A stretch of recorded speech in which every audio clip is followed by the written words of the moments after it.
assalamu alaikum wa rahmatullahi wa barakatuh.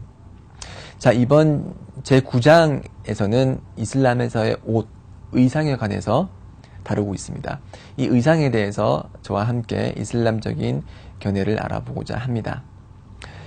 자, 우리의 모범, 그리고 우리가 항상 따라야 될 그런 분은 하나님의 마지막 사도 무함마드입니다.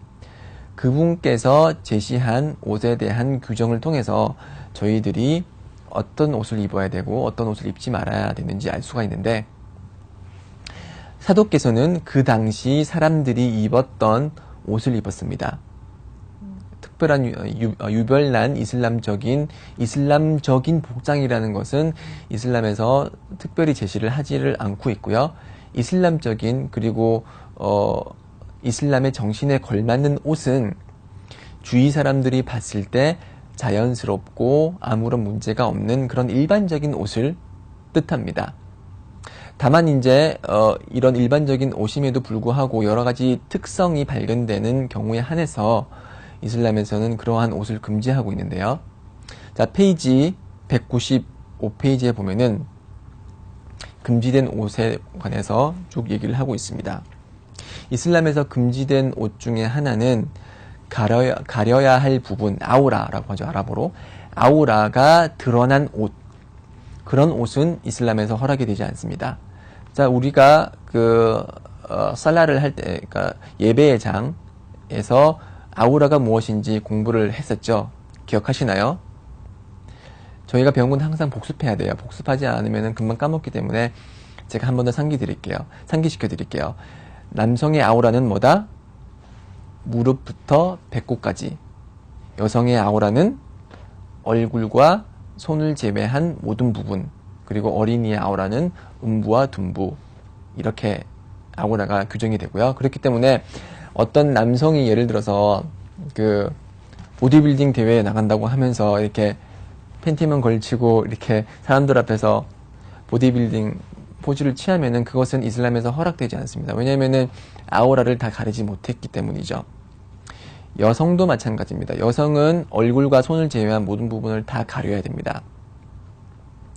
그래서 일부 한국 무슬림뿐만이 아니라 다른 국적의 무슬림들이 맨발로 걸어 다니는 경우를 많이 보게 되고, 그 맨발이 노출되는 경우를 많이 보는데, 맨발은 아우라에 속하기 때문에 그런 부분을 가리는 그런 노력을 소홀히 해서는 안 됩니다. 그래서 그런 부분도 꼭 가려주시고요.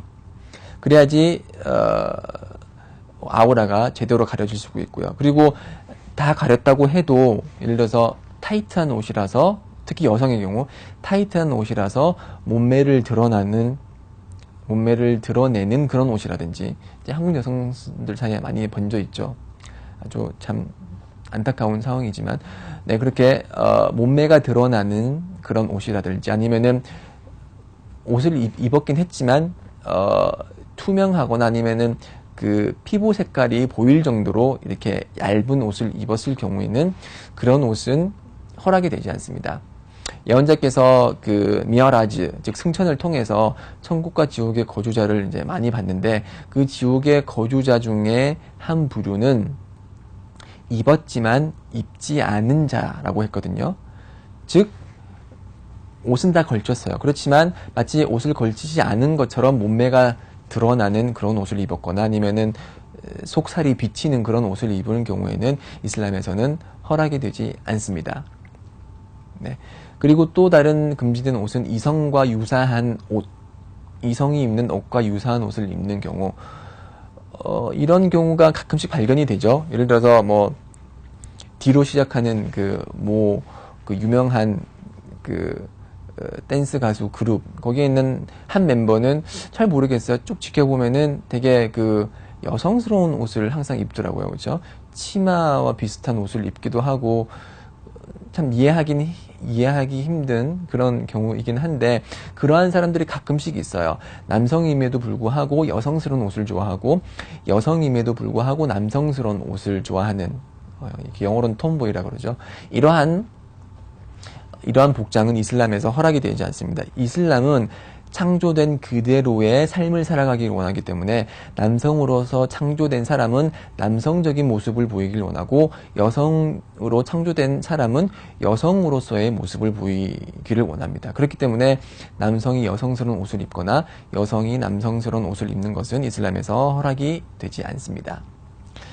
마찬가지로 이제 불신자들이 입는, 비무슬림들이 입는 특유의 옷이 있을 수가 있겠죠.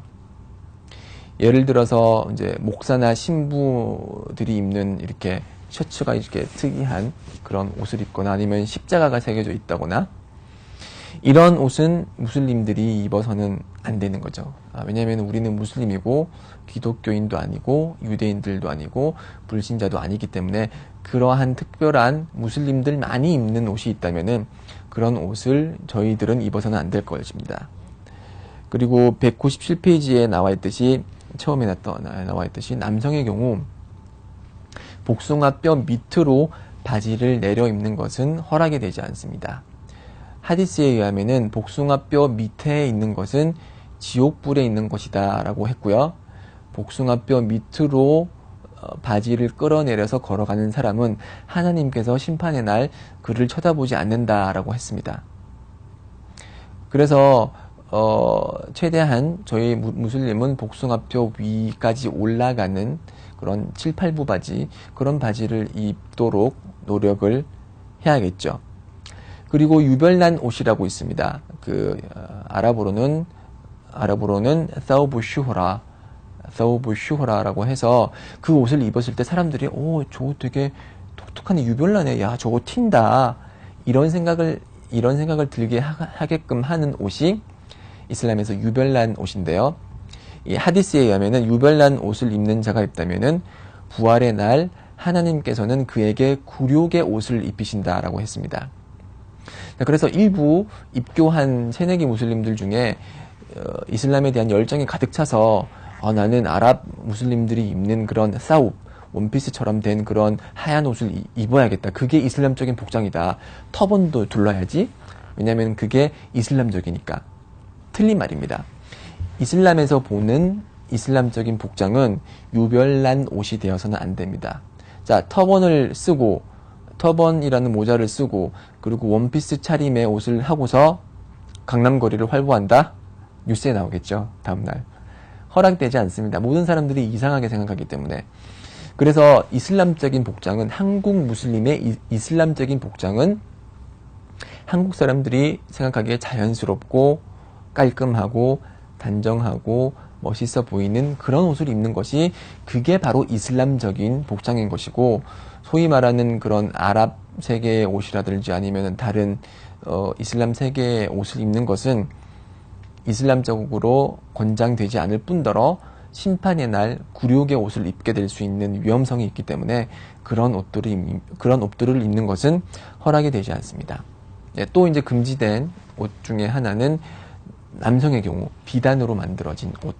비단으로 만들어진 옷이라고 말하는 것은 여기서는 천연 비단, 누에고치로부터 비단을 뽑아낸 그런 것들은 이슬람에서 허락이 되지 않습니다. 다만 지금 이제 우리가 양복, 제가 입고 있는 양복도 마찬가지고, 양복에 보면은 이제 인공 비단이 들어가긴 하거든요. 인공 비단은 누에고치에서 뽑아낸 그런 천연 비단이 아니기 때문에 그러한 비단이 일부 들어갔더라고 하더라도 이런 양복, 인공 비단이 들어간 그런 옷은 입을 수가 있습니다. 또 이제 과소비적인 옷이 금지되는데요. 여기서 말하는 과소비라는 것은 주관적입니다. 자신의 경제적인 여력에 따라서 어떤 옷은 과소비적인 옷이 될 수 있고 어떤 것은 과소비가 아니라고 판단이 될 수 있는데, 예를 들어서 한 달 월급이 100만 원인 사람이 80만 원짜리 옷을 사서 입는다. 그러면 그건 과소비적인 옷이 되는 것이고, 한 달에 1억을 버는 사람이 80만 원짜리 옷을 산다. 그것은 과소비적인 옷이 아닙니다. 그래서 자신의 경제적 여력에 걸맞지 않은 그런 소비를 하는 것은 아랍어로 이스라프라고 해서 과소비이기 때문에 이슬람에서 허락이 되지 않고, 그러한 종류의 옷을 입는 것도 허락이 되지 않습니다. 자, 지금 여기 책에 나오지 않았지만 이제 남성에게 금지된 옷 중에 하나는 온통 빨간색인 옷, 처음부터 끝까지 무늬가 들어가지 않은 이런 온통 빨간색인 옷은 이슬람에서 허락이 되지 않습니다. 왜냐하면은 이 빨간색의 옷은 여성에게만 허락된 옷이기 때문에 남성이 이렇게 온통 빨간색의 옷을 입는 것은 허락이 되지 않습니다. 그리고 동물 그림이 그려진 옷 있죠. 지금 시중에서 판매되는 옷의 일부는 동물 그림이 그려져 있는데, 그런 영혼이 있는 그런 동물이나 사람의 모습이 그려져 있는 그런 옷을 입는 것은 이슬람에서 허락이 되지 않습니다. 하디스에 의하면은 그림이 있는 집에는 천사가 들어가지 않는다고 했습니다. 천사가 들어가지 않으면 어떻게 되죠? 저희에게는 보호천사가 있는데, 보호천사가 없기 때문에 우리를 사탄으로부터 보호해 줄 수 없겠죠. 네. 이제 그렇게 됨으로써 이제 집에는 사탄이 들어가게 될 것이고, 여러 가지 현세와 내세에서 커다란 그런 이제 손실을 얻을 수 있는 그런 결과를 초래하는 것이 이제 동물이 그려진 옷을 입는 것입니다. 그래서 동물이나 인간이 그려진 옷은 구매를 하거나 사서 입어서는 안 되고요. 다만 식물은 이제 영혼이 없기 때문에 식물이라든지 아니면 자연물이라든지 아니면 건축물 등 영혼이 들어가지 않은 그런 그림이 그려진 옷을 입는 것은 허락이 됩니다. 네, 지금까지 이슬람에서 바라보는 옷에 대해서 여러분들과 함께 알아봤습니다. 자, 다음 장은 이제 가족의 장이라고 해서 가족 생활을 하면서 일어날 수 있는 여러 부분들을 여러분과 함께 다루도록 하겠습니다. 계속 경청해 주시기 바랍니다. 아살라무 알레이쿰 와 라흐마툴라히 와 바라카투.